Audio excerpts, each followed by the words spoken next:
Welcome to Storytales, where love for pets meets the pursuit of dreams. I'm Penny. I'm Ray.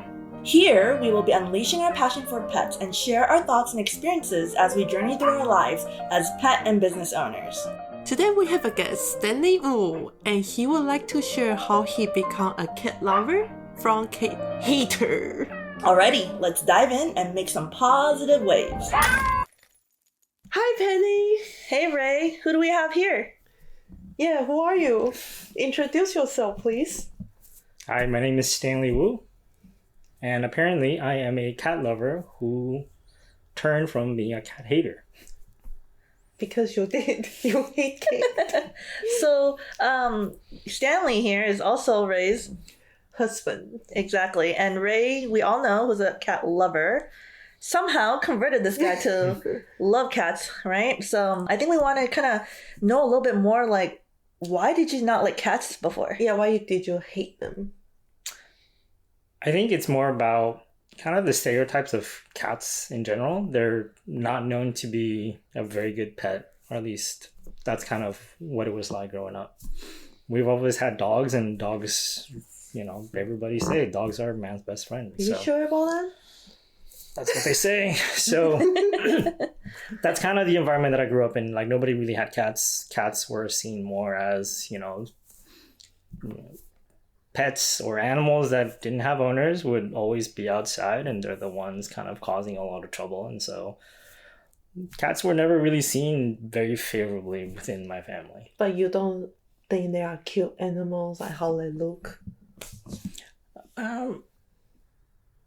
I mean, back then, not really. They didn't really seem... Yeah, they didn't really seem that, I guess attractive. I never really approached a kitten back then. So. Yeah, let's ask Stanley a question. Your first contact with my cat, March, he was a kitten. Yes, he was. And what did you do to him? I don't know. All I remember is I looked at him and then he ran away. Okay, the story was actually, we were watching a movie together. There was a lot of friends in my house. And then for some reason, March was interested in him. Uh-huh. So he jumped up to him. Uh-huh. And for some reason, he probably thought it was a rat or something. So he jumped out and then scraped him away. And that's why he ran away. And I was like, dude, why did you do that? It's my cat. He's like, oh, I don't like cat. So that's how you found out he didn't like cats. Yes. And that's interesting. And so I can kind of see when Stanley said, like, he thought cats weren't really approachable. Because a lot of times, like, I was always told as a child that cats are evil, cats are dirty, cats are all these things, But Is it because of eyes? maybe it's the eyes. Maybe it's just, like, the cold stare they give you. But I don't think that ever stopped me from wanting to touch a cat or own one. Yeah. Like, You got Diana. yeah. Yeah, yep, Diana. We all know Diana from the stories. Yes. But it's okay. I think it's a natural reaction when someone's not used to something or scared of something. They'll automatically go like, oh, brush. Yeah. Because I think I told you guys how my mom did the same thing with her feet to my cat, right? Yeah. And so cats will always remember that. So how was your experience with March as you dated Ray at the time? I think it's like after a long time. Yeah, I think... We dated when my cat was much older. So, much older. Okay. So he probably don't remember. I see. Yes. Yeah, but then, like, I just remember there was one time I was asked to cat sit. Cat sit. Okay, that's interesting. For me. Yeah, very interesting. Just because the cat kind of knew what I was there for, like, basically just to clean the litter box and feed it. Mm-hmm.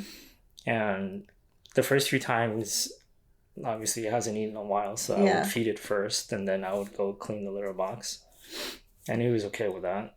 And then, like, the second or third day that I was doing this, I gave him food like I normally do. And then he was like, no, I'm not going to eat now. Okay, I wonder what was going on. So I was like, I just left it alone. And I went ahead and continue what I was doing, which is usually clean the litter box.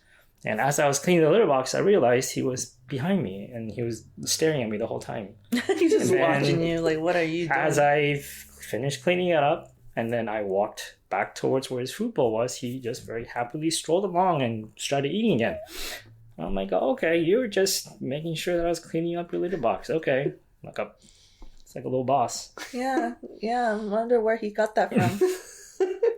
Hey, you don't get that from dog. You definitely don't. Yes. Dogs will just jump up at you because they're happy to see you. Yes. Have you ever had a dog in your life? Not myself, but my sister has had dogs. Okay. Yeah. And how's that experience? I mean, it's kind of distant just because they're not my dogs. Yeah, they're not your dogs. I've Yeah. never really, spent that much time with them. Her first dog, when we were in the United States, Angel, we spent some time together, but we spent some time in the same house for a while. But then after that, they moved away and I would dog sit for them. And it was kind of... It's just dogs, right? They will just jump on you because they see you. They're they want excited. your attention. Yeah, it's kind of what you expected. And then my sister didn't really have any expectations about walking the dog at all. So it was just kind of... chilling on a couch. Yeah, actually, to think about it now, that dog actually was more of a cat than a dog. Yeah, there's dogs that are like cats. Yeah. That's... Okay. Yeah. So, okay, do you think you would never think about getting your own pet if it wasn't for Ray? Or do you think you would have eventually came around and got a pet yourself? I probably wouldn't have. Yeah, I don't think like, I guess throughout college or whatever, I've never really had the intention of having a pet. I mean, the thought has crossed my mind a couple times, like, oh, it'd be nice to have a dog. Oh. Mostly. Well, back then it would be dogs. But then just kind of thinking about all the things that kind of come along with pet ownership, I was just like, probably not. Mm-hmm. At what point do you think you had a change of heart for cats? Like, what is the moment you knew you actually like cats? Yeah, when do you start liking March? I think I probably started realizing that I had feelings for him when I knew, like, when he came back from the vet and we knew that there was something wrong with him. And it was just kind of like the realization that, like, oh my God, he's not going to be here forever. Like, there's only a set amount of time and, he's not feeling well and you cannot have that sympathy and empathy for him. And that's when I was just realized, like, okay, I'm somewhat attached to this cat, which is not something that I expected. It's like a few years ago when he's almost at the end of time? No, that was like when his heart thing. Oh, I see. That's interesting because like sometimes you don't realize until some big event happens, and it probably made you realize these are living things that need to be cared for as well, right? And so it's interesting coming from someone who never intended to have pets in their life, yeah, to someone who feels empathy for someone else's pet. Yeah, someone else's pet. Yeah, exactly. So I think that's a huge step. Like, do you think liking pets has changed you in a way? Sort of. I mean, you kind of look at animals in a different perspective. I think it's, if you see a dog or a cat, like just kind of what you normally see out there, a dog or a cat, you kind of think of it differently. Like, this is somebody else's pet. Somebody cares for them. Somebody genuinely, takes care of them and care for their well-being and stuff like that. So you kind of have different emotions and different kind of perspectives about what you're seeing. A dog might be misbehaving, but then you're just like, this is somebody else's, I don't know, it could be a very precious pet for somebody, and then, you kind of don't look at it so unfavorably. You don't judge as quickly compared to if you didn't really have these types of experiences. Mm-hmm. Yeah, he didn't understand why I love March. So, like, there's one time, do you want to share the story that my mom almost lost March? And then you went to see me before I went back home. Yeah, I think there was one time her mom called me in a panic. And I'm just like, okay, this is very unexpected. I never expected a phone call from her. And so then she's like, you need to come over right now. I'm like, why? What happened? She's like, I lost the cat. And I'm like, oh, okay. So then I went to her house and we were looking for the cat everywhere. And it turns out her mom actually knew where he was. She just couldn't get him out. He was stuck inside a bush somewhere. And the moment that he left and being kind of like in this very isolated environment, he's kind of forgotten everything. Like he went back to primal instincts and he's just like survival for himself. He doesn't remember anyone. He doesn't recognize anyone. Oh wow. Yeah, even though like her mom was trying to bribe him out with treats or whatever, like he had nothing of it. He wanted none of it. And so it was just the two of us just kind of trying to get the cat out. And like at that point, all I knew was that like if I can't get this cat back in the house and then she found out, like it's gonna be a very bad night for everybody involved. Dang, Ray. So you're like the King Kong in the house. So yeah, when it came to that cat, yeah. And so and her mom knew very well too. So even your mom's scared of you. Wow. So yeah, I think that's that. You kind of have this very. I guess I didn't back then. I wouldn't really realize it. Like the only consequence that I knew of was like she was gonna be very upset. Versus those last moments for March, you're just like, this is the end. Like this is very significant. This is gonna be a very big impact on your life. Are you gonna cry? Maybe. Oh, I want to cry, man. Shoot. Yeah. So when did you like accept March as your pet too? Because you didn't want a pet, but you kind of inherited March ownership. I think. Oh, I think we have to take an intermission again. So basically, we had a slight technical difficulty, and also the baby was calling. So we have a second guest here in the house. Let's continue. Yes. Okay. So Okay, did he just say okay? Did I hear him say okay? Oh, that was cute. Little baby here saying it's okay. Stanley, so when do you think March is your cat? When do you feel that?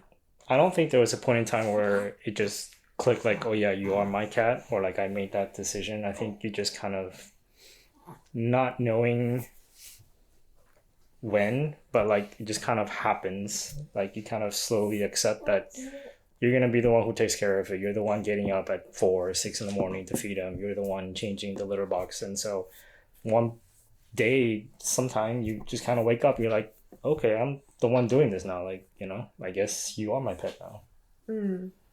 Oh, so it just kind of happened and you just somehow realized there was that bond out of nowhere. Something like that, yeah. Yeah, that's really cool. Like, do you think that like any person who does not like cats before can, you know, have the same experience as you, or do you think it just depends on the person? I think it's highly dependent on the person. Cats are very difficult to predict what they'll do, and so if you kind of don't have somebody taking you along, kind of teaching you how to interact with the cat or what the cat's habits are, then it's definitely going to be very difficult to kind of get yourself in a position where you can kind of make that bond with the cat. And so yeah, I think it depends on the cat, depends on the person, depends on the cat's owner and how that interaction goes. That's true. So I think maybe March has his own special abilities. It sounds like that he was able to affect someone like you, and it just kind of happened the way it did. So that's awesome. So why do you think as March as your first pet? Like, how do you feel? I mean, obviously I have very strong feelings, you know, just kind of thinking about him makes me kind of emotional, but I think that having him was a good stepping stone to having Bagel and Latte now. Like, I think if I didn't have March, I would never have considered having one, not in, you know, second cat at the same time. So yeah, I think that's, without him, there's a lot of what we have now would not be possible at all. That brings me to my next question. Like, I know you guys both made the decision together to get 2 cats right before you have a baby.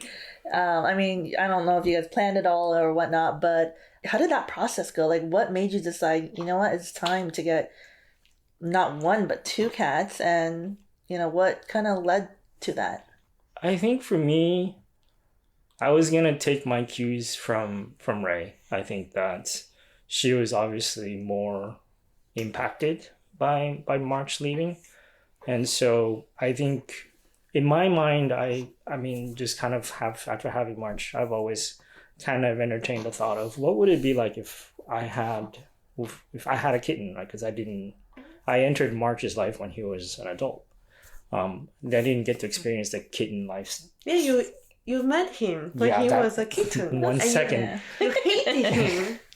So yeah, I didn't really get to experience what it was like to have a kitten or kind of like raise a kitten. So in the back of my mind, it's always been a thought that I was kind of having, like, what would it be like? And then I think after March passed, I think I wasn't really going to push it. I knew that we were both deeply affected. And in the beginning, I think most pet owners or many pet owners would kind of go through the phase where you're like, I don't want a pet anymore, like ever, right? Just because at least if you had a very good experience with that pet, you might have that conclusion. But I think as time went along and I started noticing that, she was looking at a lot of videos about Bengal cats and all this other stuff. And the possibilities of what it would be with a Bengal cat, which is very, very different from what March was like. That's kind of when I knew that, like, okay, this might turn to something. And then when I was getting links for Craigslist postings on adopting cats and stuff like that, that's when I knew that I was like, okay, we're probably getting to a point where we're going to adopt a cat. Go with the flow. And so, I mean, I think obviously if we didn't have Bagel first, I think that wouldn't have translated to Latte. So I think that Bagel's temperament and kind of personality. Yeah. A lot of things about Bagel made it possible to kind of say, what if we had a second cat? And so at first I didn't want to I didn't want to entertain that idea. I think that at that point in time, Bagel was amazing. He was very well behaved. He did most everything that we wanted him to do. We leash trained him. We clicker trained him. There's all sorts of things that he would do.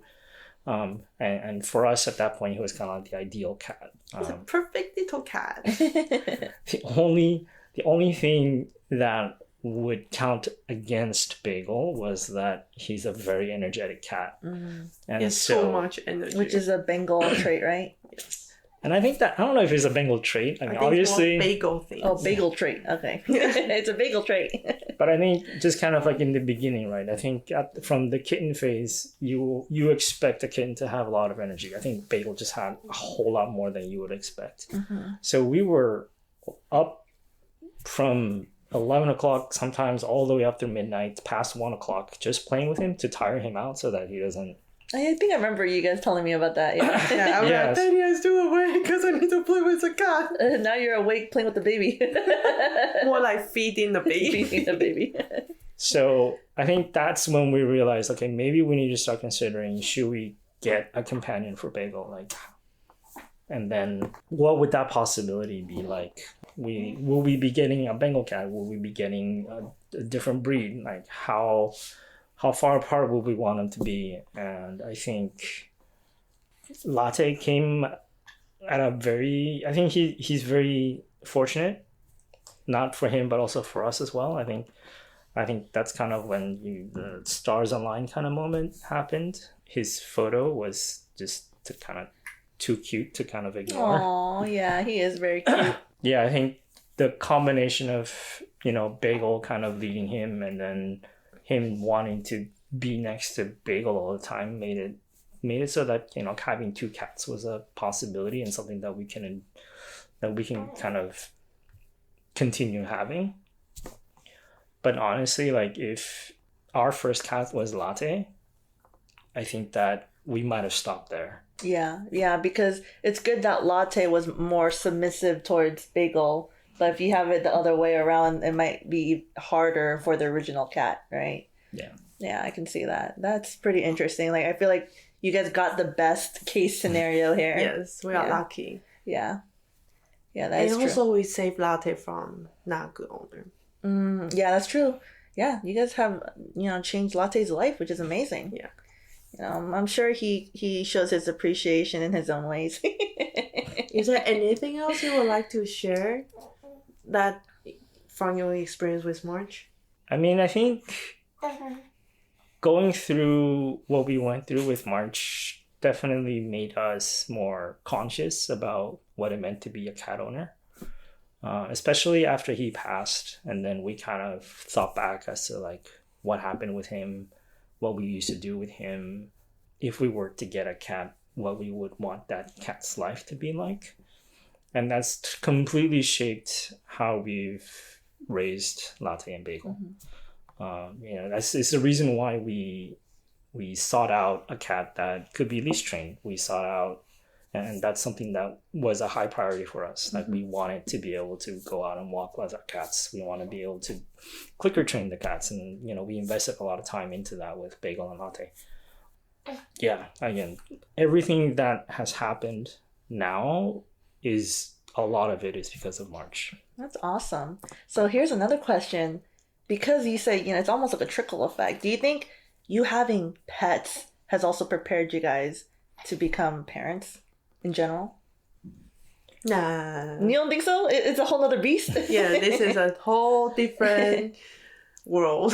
But I mean, the fact that, Stanley, you just said that it made you more conscious about, their behavior and how to treat them and things like that. Like, do you think that also translates to you being a father now? I think there's some things that carry over.